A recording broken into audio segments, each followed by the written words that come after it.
Okay, so we got kicked back to the main menu, and so I guess the only thing we can do is continue again.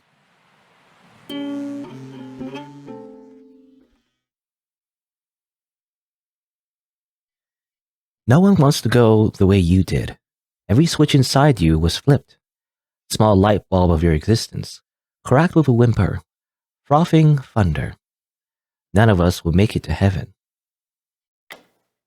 Category 2. Who is it this time? I don't know. Because it... Yeah, okay. Well, I was going to say, because it seems like in Category 1, the game seems to be divided in certain chapters, but in obviously the opening act was kind of like Oliver's like passive kind of like, version.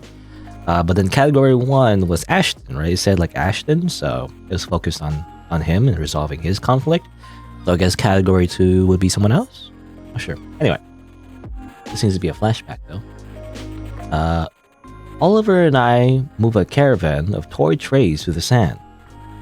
Oliver and I, so I guess narrator's Ashton? We have an established system of play. He builds some kind of legendary mountain, and I drive a fistful of locomotives through his grainy makeshift world. That sounds like a metaphor anyway. Afterwards, there's always a devastating explosion. Again, this is like, is this symbolic or something? If if it happens in your dreams or whatever. Anyway, he screams a shrill, piercing scream, what I can only assume is joy. Dolly's kid here is one defective little robot, so it's the same shit every time. Always a mountain, always a train, always sand. Always a devastating explosion that gets all over my damn shoes. Always a mountain, always a train, always sand. Always an explosion. Always a mountain, always a train, always a sand, always an explosion, always a mountain, always a train. Alright, good. Or is it Ashton saying that? I'm not sure actually. It could be a third party? I don't know. Not sure. Anyway. Always sand, always explosion, always a mountain. Or always a mountain, always a train, always sand, always an explosion.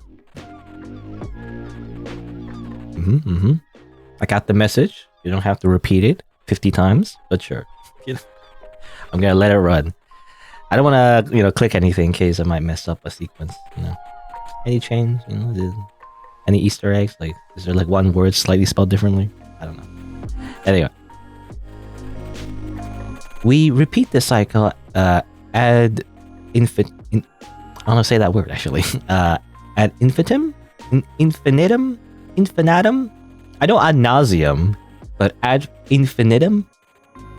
I know infinity, but like, how do you like say it in this pronunciation in Latin? I guess. Anyway, we repeat this cycle forever until a rather large blast shoots some sand into the poor kid's eyes. Dad, it hurts. It hurts so much. Help me, Dad, help. He asks for my help, and so I take my boy by the hand and feed his quivering form to the ocean. The salt water we use to flush out the sand is unusually cold for the summer, but it does the job just fine. He screams his normal scream now. Whatever. Boys gotta learn that sometimes there's only one way to do things. Might as well learn now. Experiential education and all that. Because it's only after his face is drenched and his vision is clean that we can truly begin to understand each other. And, after all, a little water cleans everything. A little water cleans everything. Hey Dad, if somebody really loves you, then why would they leave you? If they really love you, then why would they leave? Dad? Oliver? Okay, now that was weird. It was some kind of sequence involving a dad, but like something about Dolly's kid, and I don't know. I feel like the characters that we saw aren't the same characters that obviously is in the game. In that little sequence. It was weird. Anyway, Oliver. Emil stands before me against the backdrop of a choppy, volatile ocean. His expression, though normally composed and confident, is that of a nervous child. Emil? Wait, where's Ashton? Exactly. He just left us here. He left Siren's call without even a day's notice, like none of us ever mattered to him in the first place. That's why I called you here. I can't make sense of this by myself. Emil pulls a small white envelope out of his pocket. To my knowledge, Andy and Judith received one as well. Did you or Violet happen to get one perchance? I don't know. I never even get the mail. That's normally something Violet does after she takes her evening meds. Then I suggest you read this carefully. Really look it over too. I was hoping you'd be able to spot something I might have missed. You normally have glasses? I don't remember. I'm just assuming that because, nerds usually wear glasses or whatever. There's a stereotype. Even though he has beefy arms, by the way, he looks like beefier than us. I think it was mentioned that, these group of friends did like a training session, with Andy or whatever. They build up muscles. They'd be more, athletic and all that. And they said how Emil, was the one that was kind of scrawny in the beginning.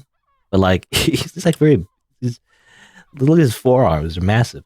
Anyway, maybe it's the way, when you kind of cross your arms and squishes it, makes it look bigger, but I don't know. He looks like bigger than us.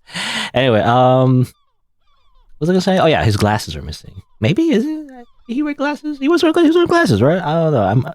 I'm going crazy. I'm paranoid now. This game is I feel like doing that to you, or does that to you. Anyway, for Emil to even apply to something he cannot solve without my help, it must be humbling. The way he's speaking, as if he earnestly desires my perspective, it almost reminds me of Violet in a way. Sometimes I press enter instead of space.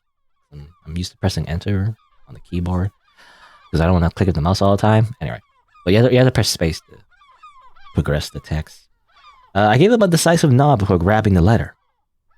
A sheet of red construction paper limply hangs out the top.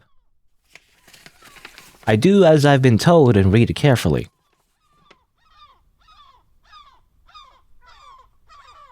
No way. I look over the note several more times. It's clearly written by Ashton. The handwriting, grammar, and spelling all imply as much. Even so, this doesn't make any sense. It says he went to college. That seems out of character. Wait, did Ash ever talk about college? Not to my knowledge, no. College wasn't something he seemed even remotely interested in. What about his dad? You think he know anything? Apparently, he moved out as well. Are you serious? Why would I lie about this?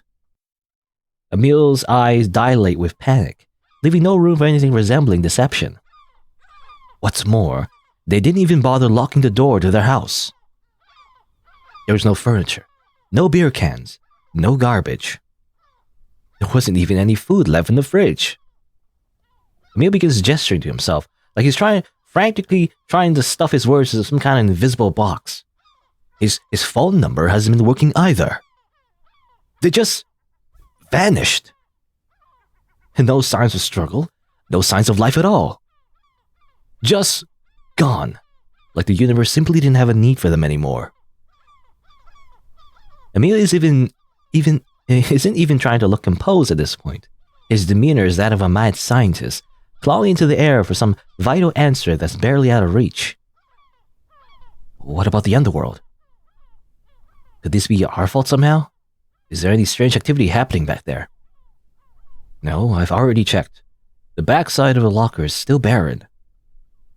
Even where Ashton's house would have been? Maybe a really powerful siren made him sleepwalk or something. Were there any signs of siren activity at all? I've already looked everywhere for him. There's nothing. Nothing. Oliver, you're only recommending things I've already considered. Give me something new to work with, please. Emil isn't acting how he's supposed to. He's panicky, clearly reaching the limits of his desperation. I look over the letter one last time. It is a little weird how he doesn't even say what college he's going to. He just says I'm heading out to college. There's no clues to his actual destination. You can't even tell if he's going out of state or not. So maybe college is code for something else. Have you compared your note with Judy's or Andy's? Maybe there's some kind of message here he didn't want anybody else to see. A splash of color returns to Emil's eyes. He snatches the slip of red paper from my hand and begins frantically looking it over. Do you think Ashton is capable of something like that? Maybe. Who knows? Maybe it's not even that complicated. Maybe we just need everyone else to make sense of it. Did you read the note that Andy and Judy got? No, not yet. I was in a bit of a frenzy after I read mine, I'm sad to admit. But if your hypothesis is correct, then the notes alone wouldn't be enough to decrypt a hidden code. We would need Violet's note as well, would we not? Do you have any idea as to her whereabouts? No, I actually haven't seen her today. In fact, this is when it hits me. An extremely obvious detail that I should have been immediately cognizant of. It's a detail that has turned this otherwise mundane environment into something deadly, like stepping into quicksand during a morning jog. And much like a carefree jogger falling into quicksand, I immediately begin to panic. You know, it's kind of like when you're walking down the stairs, and then you think there's like one more step, and so you stomp your foot, into the floor, and it really hurts. It's like that, Anyway. She's normally right here. She's normally here at the beach, right around where you're standing. This isn't right. She's supposed to be here. Where is she? A heartless gravity pushes me deep into the starving earth. I can feel the sand fold over my toes, a once normal sensation now clinging to my skin like a parasite. If this keeps up, if I stay here any longer, I'm gonna end up being useless to her again. I have to get out of here. I have to find Violet. Oliver? Go, run away. I sprint away from Emil and up the boardwalk. I hear him shout something that sounds like, I have a crawl immediately, as I reach the top of the stairs. You might have to wait a little bit on that one, dude. Journal page number. Alright, so a lot of things have happened. We just started and I noticed that we were at nighttime already. Yeah. Already at nighttime. Ashton disappeared, which was implied in the last, I guess, how do we call it? Like last loop, I'm assuming. I'm assuming it's some kind of weird time loop kind of thing going on. But anyway, but that last chapter, it was implied that Ashton was leaving, right? He said it at first to say goodbye to Violet, and that kind of confused Oliver and even me, really. But then, we realize he's actually saying goodbye to like everybody because he's leaving. So that's the implication. So he has left, and I think that's a surprise because everything just disappeared. So it's very suspicious how he could just leave like that so suddenly. Yeah, but he's going to college, kind of like what we were doing, So I don't know. There's a connection here. Anyway. Well, we can kind of click on these. We can also go here. High school. Come back to me. Do I want to go there? Should I go there? I don't know. Let's go. I mean, I like to collect the notes. Assuming we can even go to these locations. It's clickable, but this is just too ominous to like click on right now. I want to click on later. Can I go here? I wonder. Hey, Judy. You home?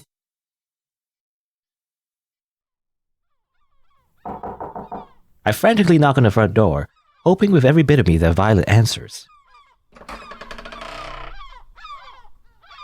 Okay, she's in her pajamas. Right. Judith, a true domestic goddess, is right where I assume she'd be. That's consistent, at least. Oliver, you're here early. Is it because of... No, it's not because Ash left town. Quick, I don't have a lot of time. Have you seen Violet today? No, I haven't. I've mostly just been texting Emil about what happened. Oh yeah, texting, because they have cell phones. Oliver doesn't. Crap. Well, if you see her, could you to put aside your bullshit and hang out here for a bit? Our bullshit. Yes, Judy, your mutual, very real, not important at all bullshit. Violet could be in serious danger. I don't know exactly what's happening, but if Ash disappeared, then so could she. So please, if we see Violet, just keep her safe, alright?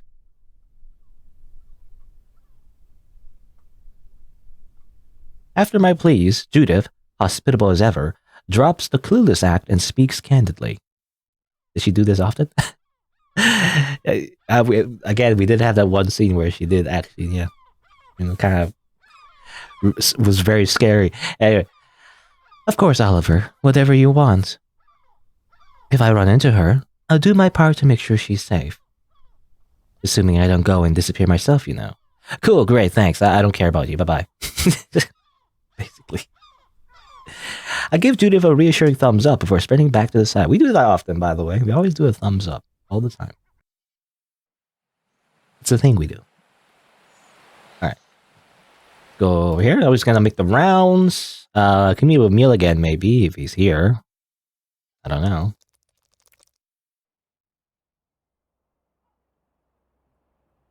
That's right. If Emil was at the beach when he should have been in the library, then isn't there a very real chance that Violet could be here instead? They simply swap places. It's easy. That's how it works, right? I look over to where Emil would normally have been waiting for me. Well, what? What? You can't go home yet, that says. And sure enough, there she is, sitting in Emil's normal spot, calm as moonlight. This is a weird pose. I mean, especially with the, I guess, skirt. She's thumbing over pages of a dusty-looking book, most likely one she just pulled off the shelf. Seeing her this peaceful, reading as if things were as normal as ever, fills me with a bizarre, almost spiritual rage. Where have you been?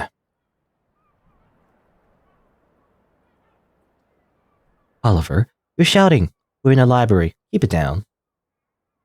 I was shouting? I didn't even realize. Right, sorry about that. I guess I just got a little worked up.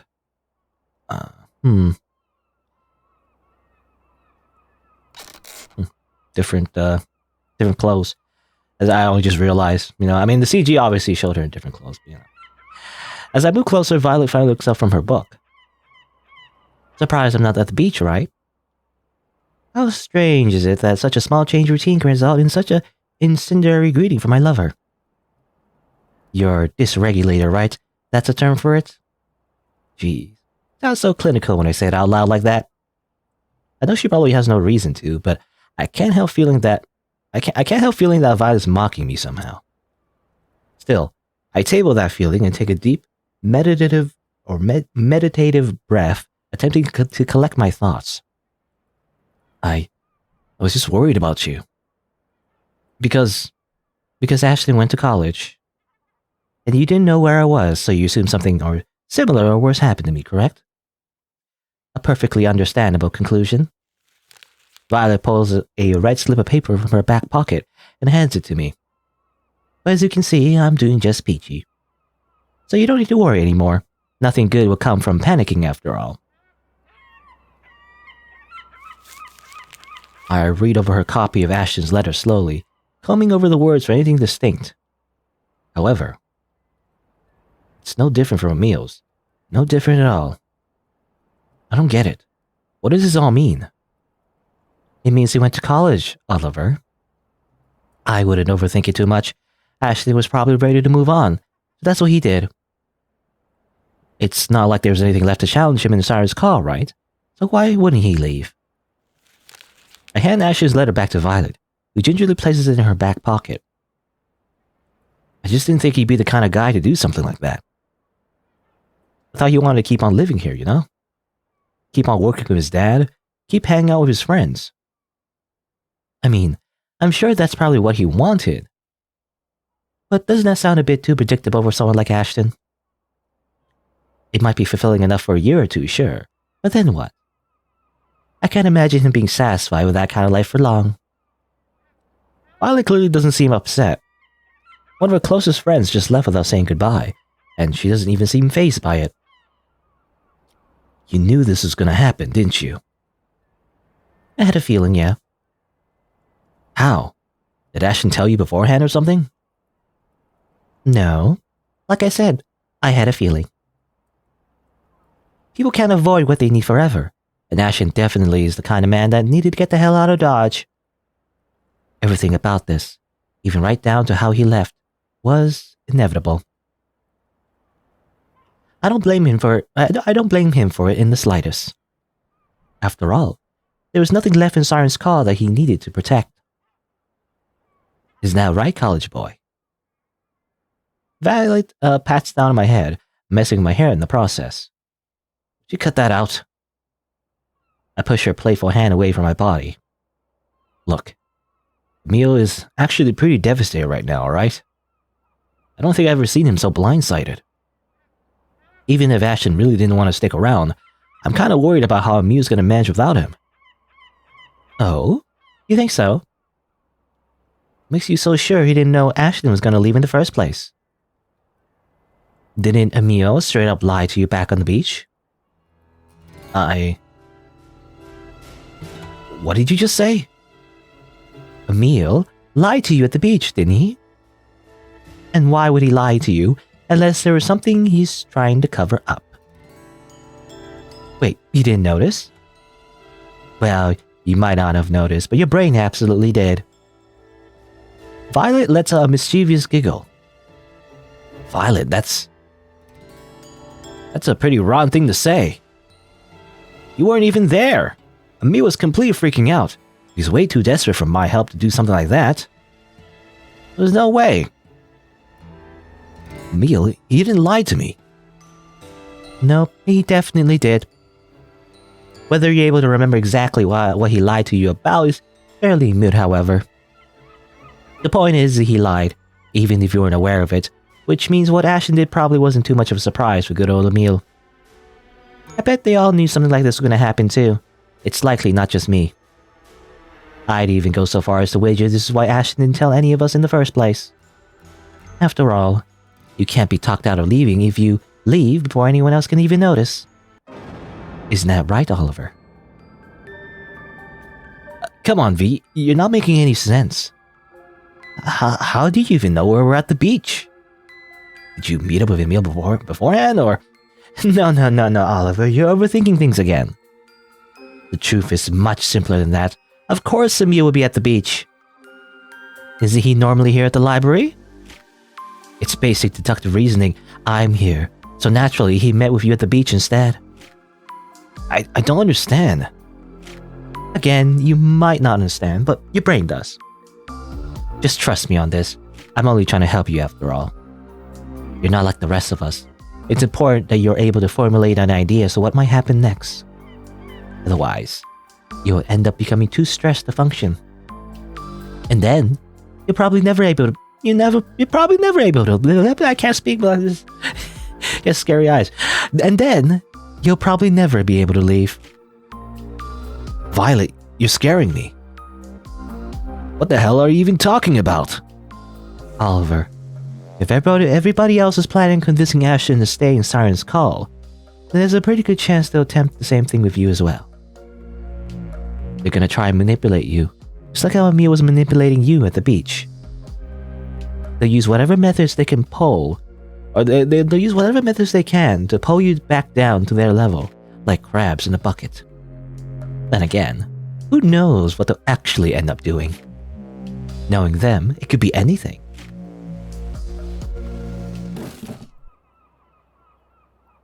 The way Violet's speaking is nauseating. Every word she says seems to root itself in the stomach, coiling up my throat like a grapevine. I instinctively buckle over, kneeling like a child on the floor in front of her. Oh, you're dysregulated again, aren't you? Oh, that makes sense. I'm feeling pretty strange myself, not gonna lie. Maybe it's just because of all these books, but I feel like even being here is sculpting my brain into something brilliant. Is this what Emil feels like when he's here? Is it? Oh well, who knows how other people feel, am I right? Please stop talking, Violet, please. Go back to how you should be. Yeah, I know. Maybe we should take a break. Give herself some time to reset and whatnot. She bends down and cups aside my damp face with her overwhelming soft hands. Please, stop touching me. Please. What do you think about that, college boy? It is in this moment that my brain boils over completely, as if Violet's palms were glazed with some sort of deadly neurotoxin. The last things I see are the fluorescent lights of a public library, the ideal archetype for sensory hell. I got journal page number. Hooray! Pizza or subs for rehearsal dinner? I mean, pizza is always a safe choice because you can put any toppings on it, and therefore, you can customize it for everybody's taste. You have like multiple, you can have like a vegetarian option, you can have like a normal, like pepperoni option, so you can divide it in such a way. Subs are pretty delicious too. I never had a sub for a long time, however. I don't know. Let's say pizza. Pizza is easy to share, Category 2 complete already? Huh. I didn't get a chance to really explore the, that particular place. And then go to other houses, not houses, I guess, other places, I guess. And also, there was that option to choose a school. Well, too late now, because every time a new category starts, it just kind of deletes all your saves, so. Well, whatever, that's fine. Let's just go. Here we go again.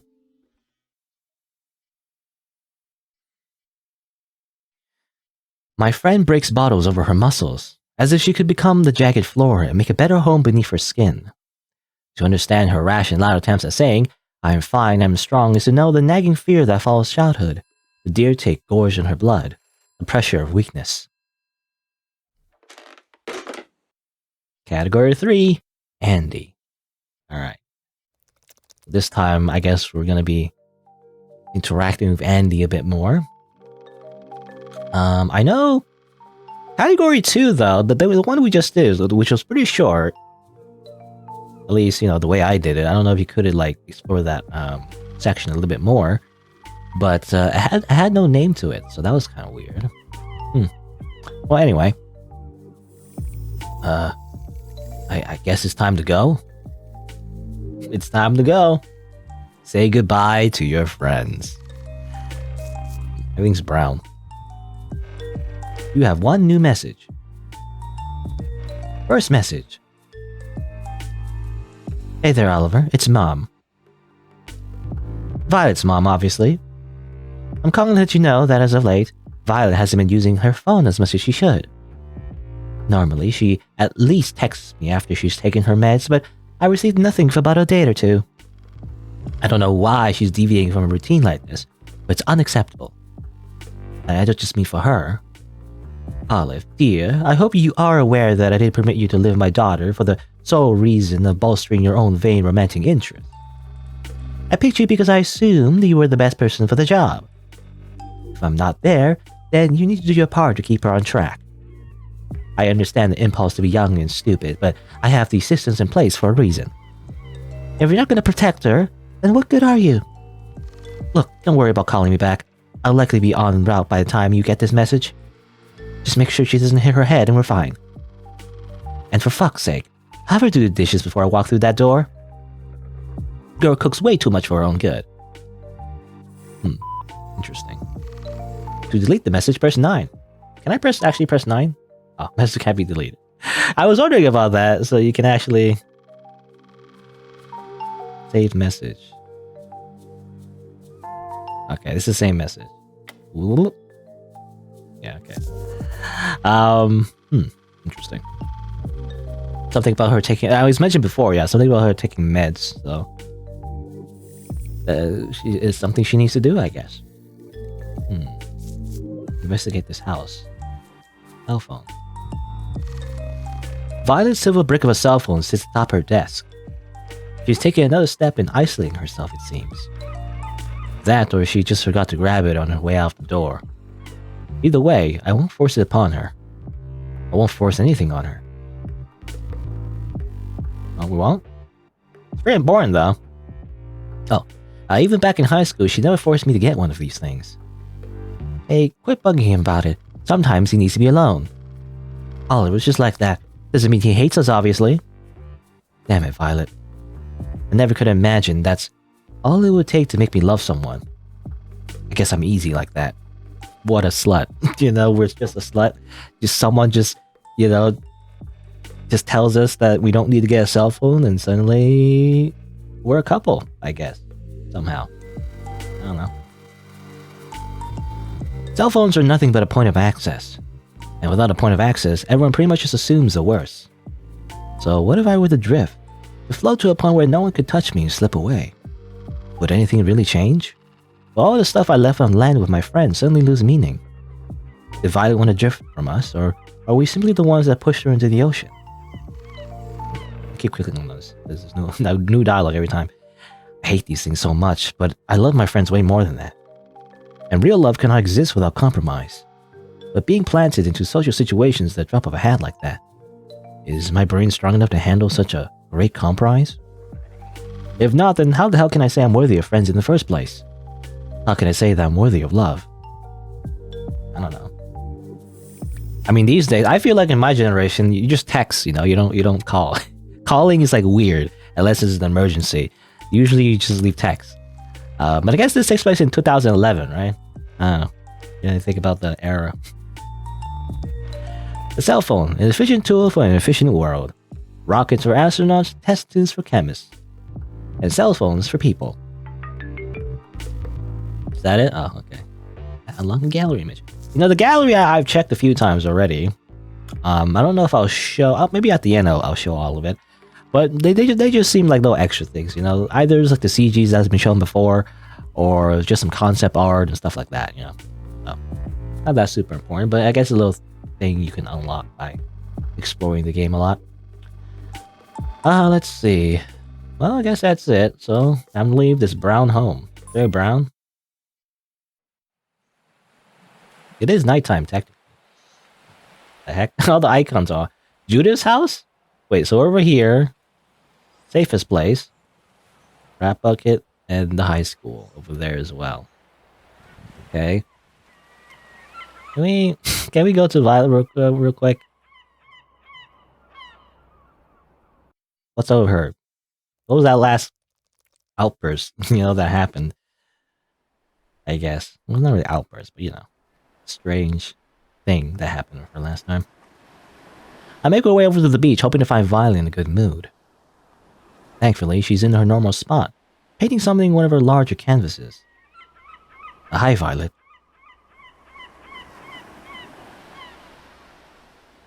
There's only a brief pause in her brush strokes before she resumes painting. Hi. Thanks for showing up. Thanks for being here. You comfortable? About as much as I can be. You? About the same. Guess I'm not really myself when I'm away from the beach. I've been quite attached to this place, it seems. But Siren's call is like that, isn't it? Wherever you are, it just kind of bleeds into you and makes you its home. Violet buries her feet in the sand, like a crab hiding from the rain. Makes me wonder if it's even possible to leave. Well, Ashton left, so why can't you? Are you sure about that? Sure about what? Violet cleans her paintbrush off in a cup of murky black water before coating it once more in a thick red paint. But never mind. We're here for now, that's what matters. Is there anything particular you need, though? Not really. Just felt the ocean calling out to me today. You mind if I hang around with you for a little bit? I've loved nothing more. Please, stay as long as you need. Stay a while. And listen. Alright. So I guess we can continue our little, side event, Or we can just shoot the shit, I guess, with Violet. Why not? Let's do a couple more sessions of that. They're pretty interesting. They're not super important, I guess, but they do reveal a bit of, backstory and a little bit of, lore sometimes about the other characters. So it is interesting. A little bit of that. It seems to go on forever, though, so I guess you don't really need to do it all in one sitting, so I almost kind of did in the first place. But anyway. Living with you has been fun, by the way. If I ever end up having a housemate again in the future, I hope they're as low maintenance as you were.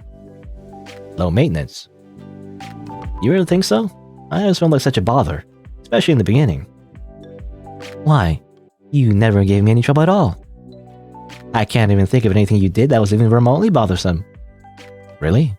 So you were fine with me using up all the hot water every morning? Oh sure, I take cold showers anyway. What? Oh, you didn't know? No, why on earth would you torment yourself like that? Because I heard that coffee is really expensive if you drink it every day, so I'm trying to find creative ways to wake myself up in the morning. Cold water has been working well so far, so that's what I use to clean myself off. Huh. I mean, yeah, I've heard that, you get used to it if you do it all the time, I guess.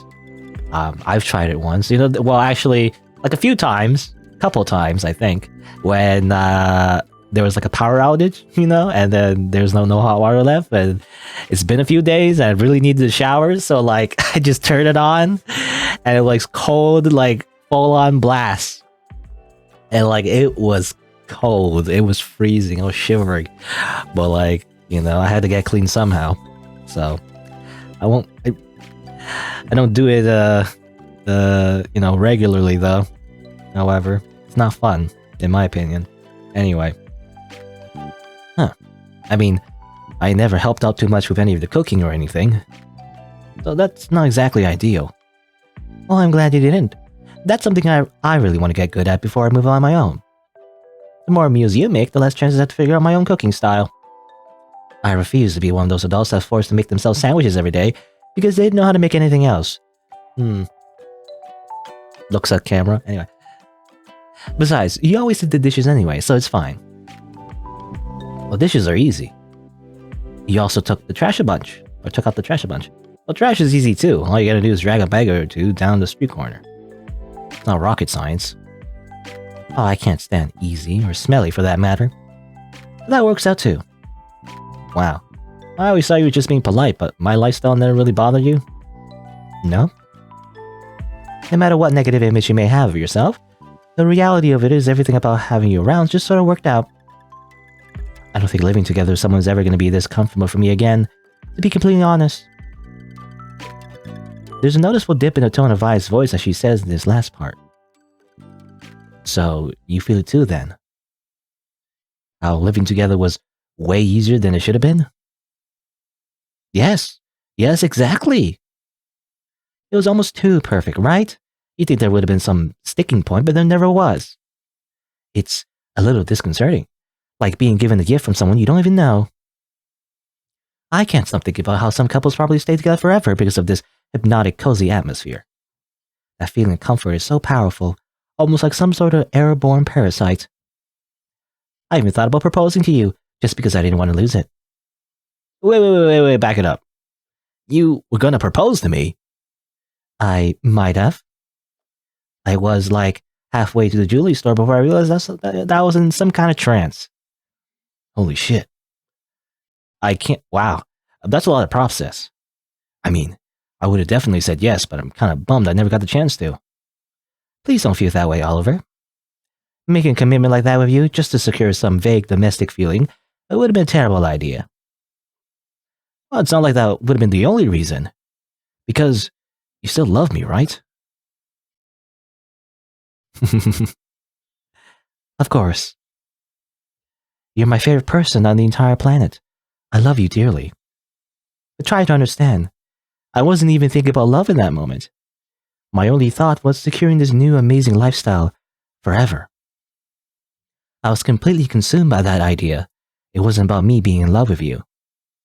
It wasn't even about you, really. It was about security.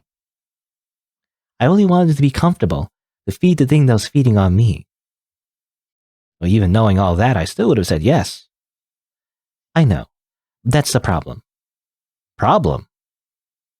V, the love we have is still here. That's the only thing that really matters.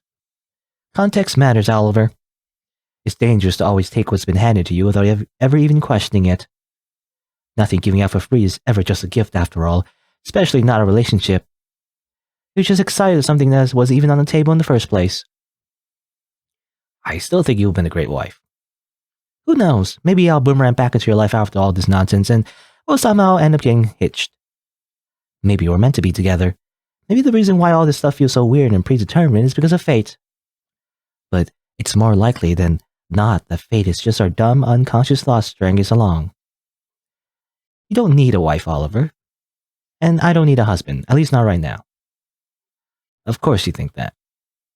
What? That you don't need a wife? No, the fate doesn't exist. Come on now. Where's your sense of romance? Romance isn't worth dying for.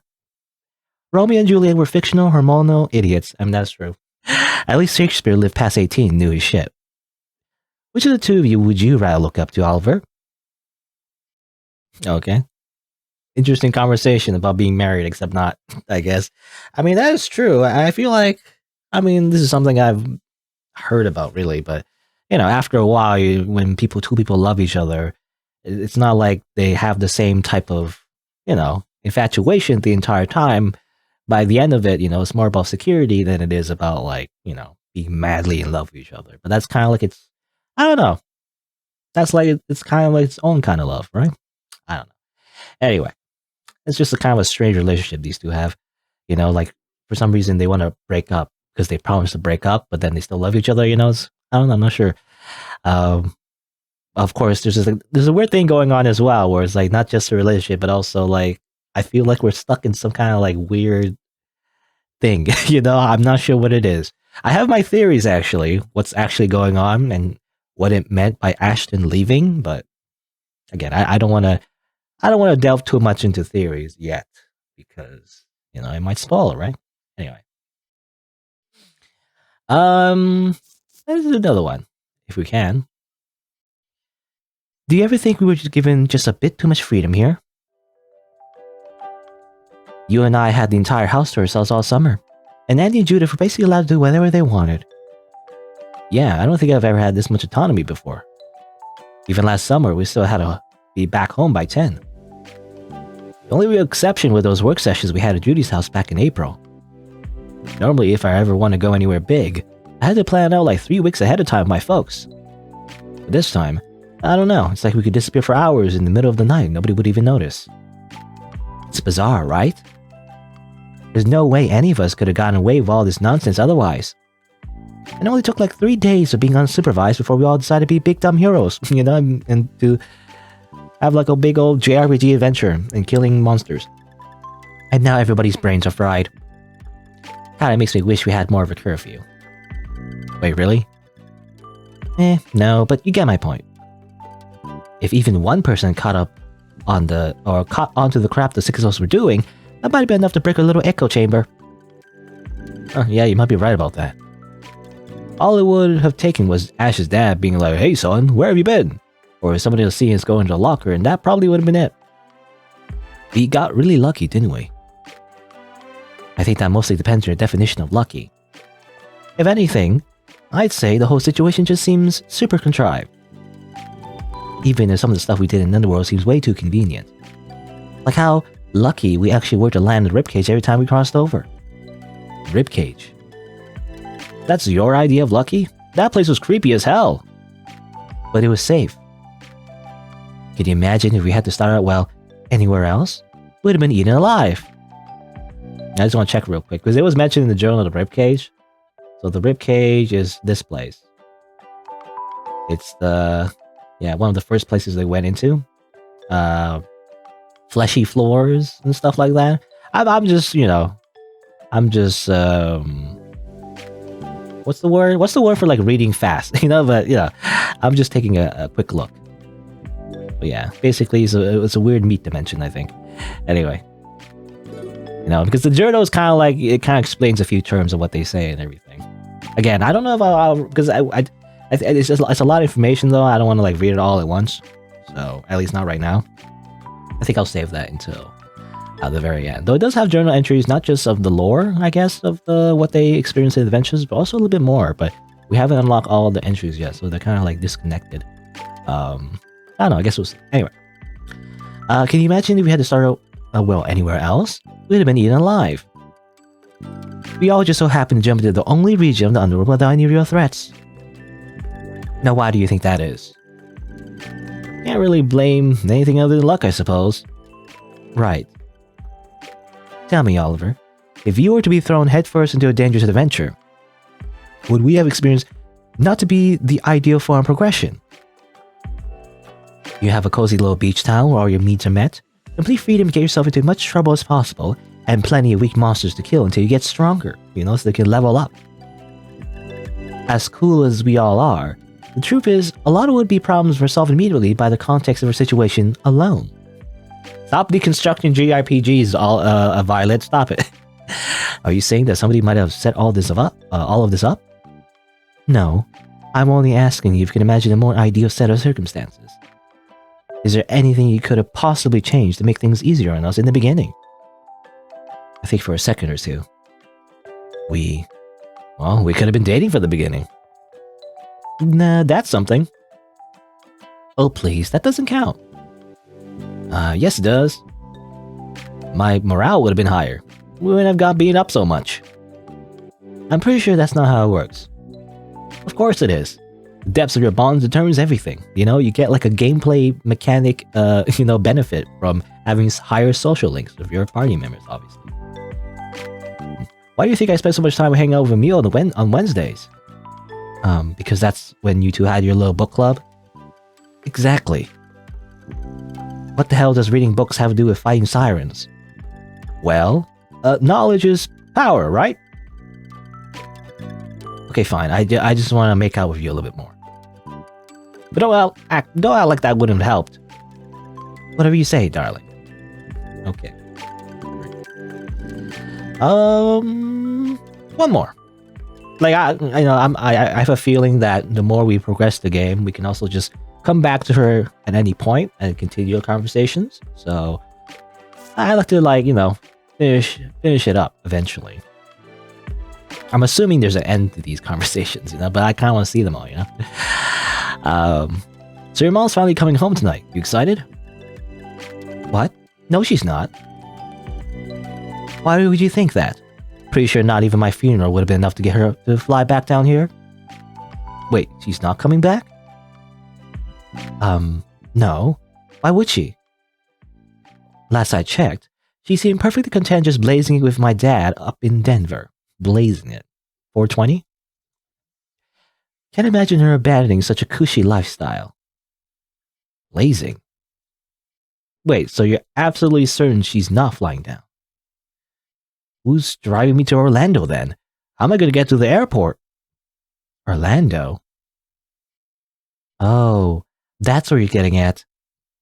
Olive, my parents have been living in Colorado ever since I started having seizures. Miss Lawrence isn't my mom. She's my aunt. Real mom didn't want to spring for any of my medicine, so she ended up kicking me over to her sister. Sorry, what? Okay, so it's a slight misunderstanding. So yeah, Miss Lawrence is her aunt, not her mom, even though we thought it was her mom, I guess. Come on, you have to at least remember that, right? No? What the hell? But Miss Lawrence straight up calls herself mom whenever I talk to her. Golly, hun, you sure do take stuff literally sometimes, don't you? Why wouldn't I? Seems like a weird thing for someone to lie about. It's barely even a lie, though. She basically is my mom at this point. She pays for the food, gives me somewhere to sleep, and sure enough, covers all my co-pays. She may be a failure in every other aspect of her life, but she's did a decent enough job worrying about me. And that's way more than I can say about those 2 fried potatoes of mine up north. Failure? She failed her chemistry thesis back in college. Got wrapped up in a bunch of pseudoscience for her dumbass friends and ended up basing her senior project on something, well, baseless. Something not based. So she did what any good student does and merely panic switched her major to education or something. Shocking stuff, I'm sure. So Miss Lawrence actually wanted to be a chemist or something. Chemist, you say? Oliver, we need to cook. No, chemist is a generous way to put it, but sure. Low-level Florida witch might be a more accurate title at this point. Damn, V, a witch? You're being kind of hard on her, don't you think? No. Oh. No, she's definitely a witch. She could barely go a day without pressuring me into testing out one of her concoctions. Concoctions. You know that pressure all too well yourself, right? The gentle, maddening pressure, someone trying to fix you. Um, God, she was so embarrassing whenever we were at the neurologist's office. But doctor, I read online that small doses of X and Y can help the synapses. As long as you drink a thimble's worth of Z before you go to sleep, that is. Your aunt tried to drug you? Well, let's just say there's lots of reasons why I'm plenty happy cooking my own food. You're messing with me, right? Oliver, honey, I was a walking fog machine throughout most of high school, remember? My actual prescriptions were already bad enough. Dumping any extra crap into my system would be insane. But self-righteous heroes like her are always a little insane to some degree. After all, you kinda have to be. Violet, why have we never talked about this? We have, Olive, many times. You used to write little poems for me about this stuff back when we were seniors. You even collated all of them into an anthology for my birthday. It was truly a vindicating read. And a lovely gift. Look, I know you probably don't remember any of this stuff. That's perfectly fine, Olive. It's likely nothing more than a stupid side effect. Of what? A side effect of what? Got me curious. On a drugger and stuff? I mean, yeah, it's more and more, obviously, we're learning that Violet, has some kind of condition that she needs medicine for and everything. Her aunt seems like a good person, but also tries to get her into, like, pseudo stuff, pseudo drugs or whatever. Just drink, or what was the thing? Like, I can't remember. Something about, like, drinking bleach and how, like, that cures all diseases or something, but obviously it doesn't, it just kills you. Anyway, well, anyway, interesting. Anyway, let's, yeah, I think we had a good enough conversation. Let's head out. Dream big out there. It is interesting to learn more and more of their backstory and stuff like that. Oh, and the UI still messed up. Where should we go? High school, total hell. We still haven't went there yet.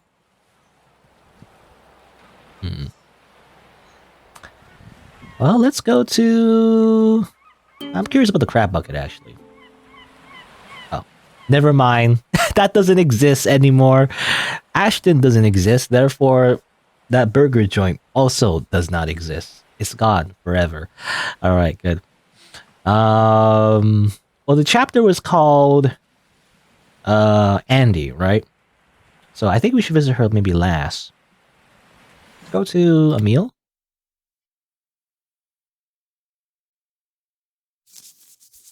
Okay, that was weird. Did that always happen? It just like transitioned really fast. It's got like lights turning off. Anyway. It's no secret that I'm not as smart as I wish I could be.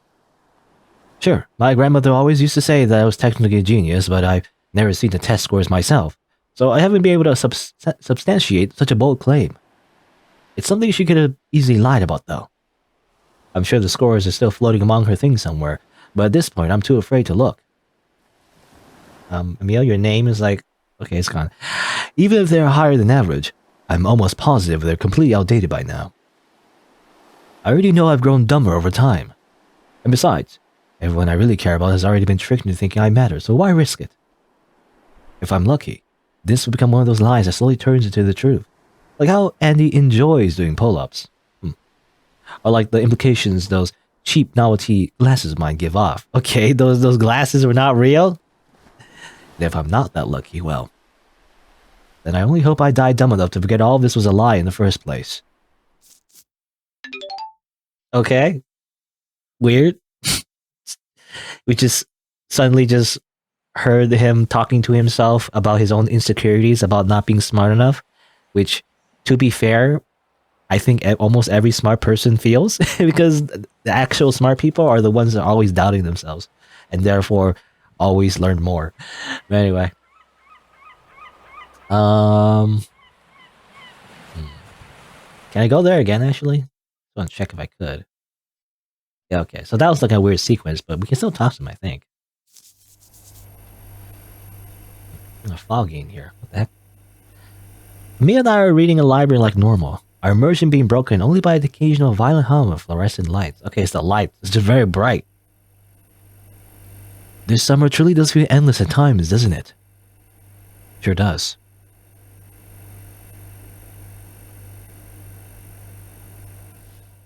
Well, lucky we were so good at waiting then, right? Yep.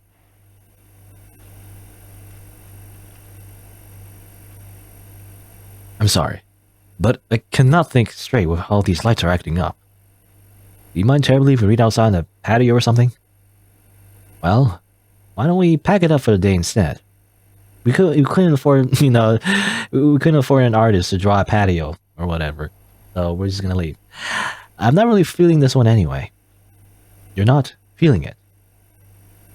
Do you mean the book? Yeah, dude. There's like a monologue every other stinking page in this thing. That's what I feel about a lot of visual novels. They have a monologue every 2 pages. The whole thing reads like it's just one guy talking to himself. It's not natural. Hard for me to care about these kids if they don't even talk like real people, you know? That's a criticism I always have for a lot of visual novels. There's only so many monologues because all the characters have so much to discuss, I'm sure. Don't care. Shit's boring. It's annoying too. These kids wouldn't have so many melodramatic canned speeches if they were able to just be real with each other in the first place. And you really blamed them for that, though. It's not like it's abnormal for teenagers to lie to themselves. Unwavering honesty is quite a difficult thing to possess, especially at that age. I don't really care, though. Just because something makes sense contextually doesn't mean it's entertaining. They can't all be winners, Emil. We picked up some dust before, it's fine. We just put it back on the shelf and move on with our lives. Easy as that.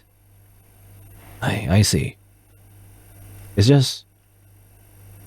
Emil pauses for a second or two before speaking again. His normally unruffled voice cracking a little in the process. This was my favorite book for a very long time. At least, it was when I was growing up. Hey, what?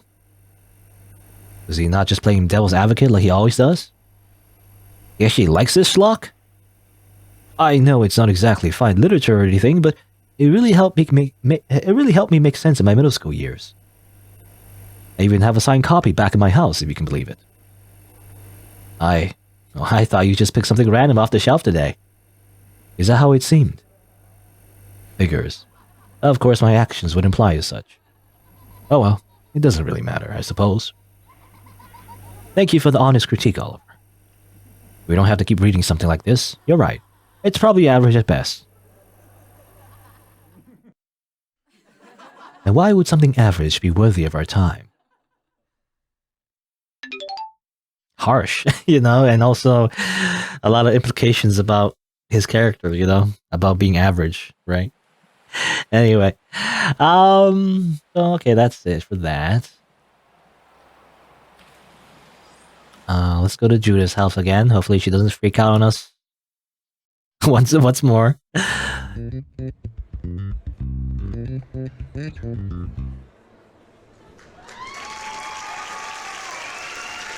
Okay, it's a sitcom now. Woo! Judith and I are watching a movie together like normal while snacking on some powdered macarons. These are so freaking good, Judith. What's your secret? How do you keep making things that are so consistently delicious? Judith giggles in her typical way. Oh, Oliver, don't you know that flattery will get you everywhere? Ha ha ha ha. What? There's no secret. Baking isn't even that hard.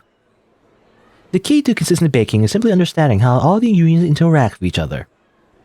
Thankfully, sugar and almond flour aren't that complicated. It's not like with real people where you have to pretty much guess what the reaction is going to be, right? Consistent baking is nothing more than simple chemistry. Like making meth. No, and I'm sure you know chemistry is something I am very, very good at. Judith grabs a dark brown macaron off the table and moves it towards my lips. My mouth cannot help but open under such a light pressure, and she slowly pushes the cookie in with her index finger. Speaking of chemistry, do you know why eating chocolate feels so intoxicating? There's actually a chemical distinction that gives it a pretty clear competitive advantage over other sweets. And what might that be? Judith smiles before taking a gentle bite out of one of my unfinished cookies. Simply put, chocolate is an aphrodisiac. An afro what? Ha ha ha. She bursts out laughing and puts the cookie down on the table, sliding her way over to my ear in the process. It means you want to fuck.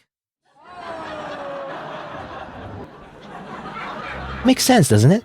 Feelings like love and lust are nothing more than chemicals after all. I'm very good at chemistry, Oliver. Okay, and then we get Thanos snapped. Very, very good. Amazing. Good. Great. It's getting really, really surreal at this point. Anyway. I mean, obviously, but you know. It's been slowly creeping in. And now it's just crazy. And we... Here's about...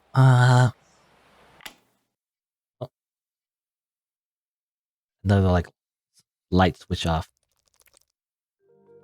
Anything I can do around here?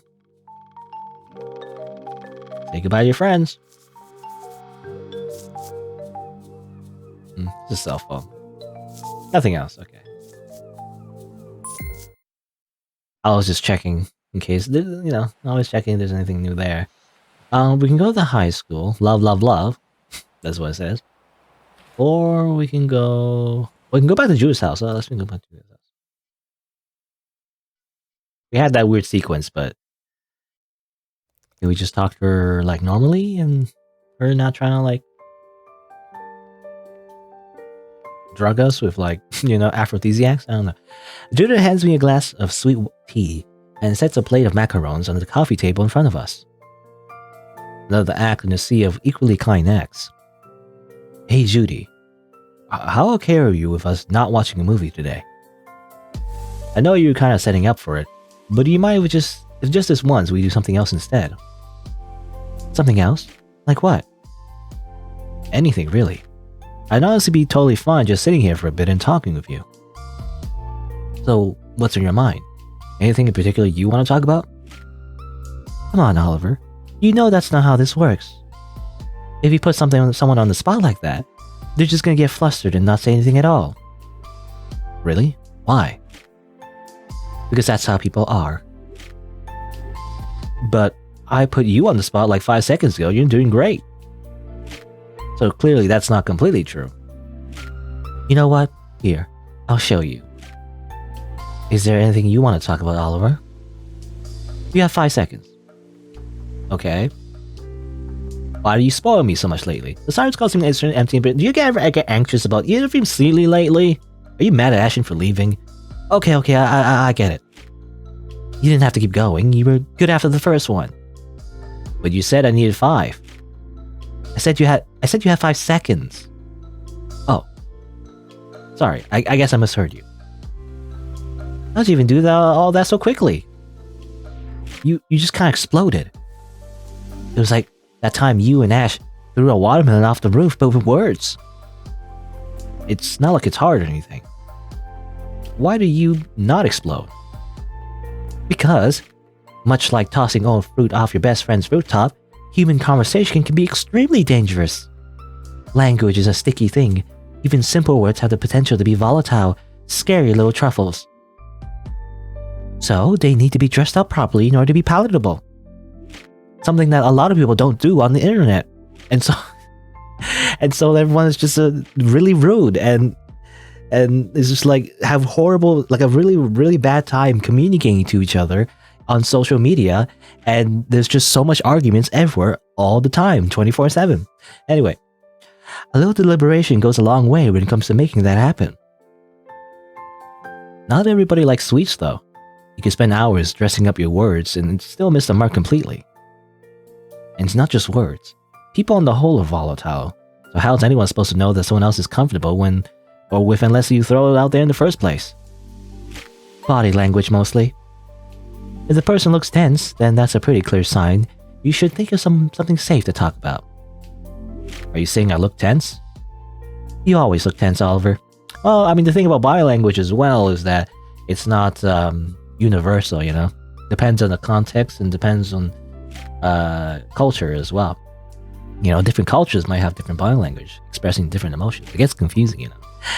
Anyway, I can't remember a time when you didn't look at least a little uncomfortable.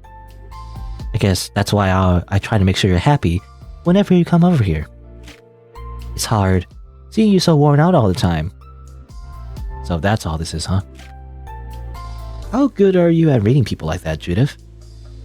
With strangers, I assume there's still a pretty big fail rate. You're right about one thing. Even with all my effort, it's still not possible to read another person's thoughts.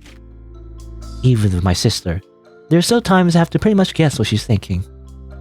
But feelings are easy. I couldn't ignore those even if I wanted to. And besides, I've known you for so long, Oliver. It's never too hard to tell you what you want whenever we're alone together. So I'm that easy to read then.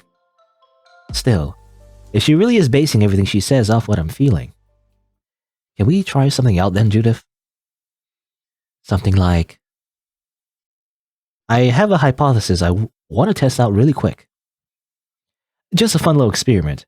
You of all people should be good at that, right? Experiment? Do you mind closing your eyes for a bit? My eyes? Close your eyes. You'll be here soon. No, okay. Could you turn around as well? I think I need you facing away from me for this to work. You got it. Don't worry, we're just going to do a little thought exercise. But I'm going to need you to keep your eyes closed the entire time. Is that good of you? Of course. Just tell me what to do and I'll do it. Okay then. I'm going to make it impossible for her to placate me. I do my best to emulate Violet's tone of voice as I walk Judith through what I want her to do. For now, I only need you to breathe. Focus on your breathing. Got it. I let Judith meditate for a couple of minutes. Funny enough, it's important I choose my next words very carefully. Now, I'm about to ask you a question. Your only goal is to answer this question as quickly as possible. And your answer absolutely cannot have anything to do with me. Also, you open your eyes. Close your eyes. Oliver? Clear the image of me from your head completely if you need to. Make my presence in your life insignificant. Make it something trivial. Something that's not even worth thinking about in the first place. If you understand what I want you to do, please nod your head.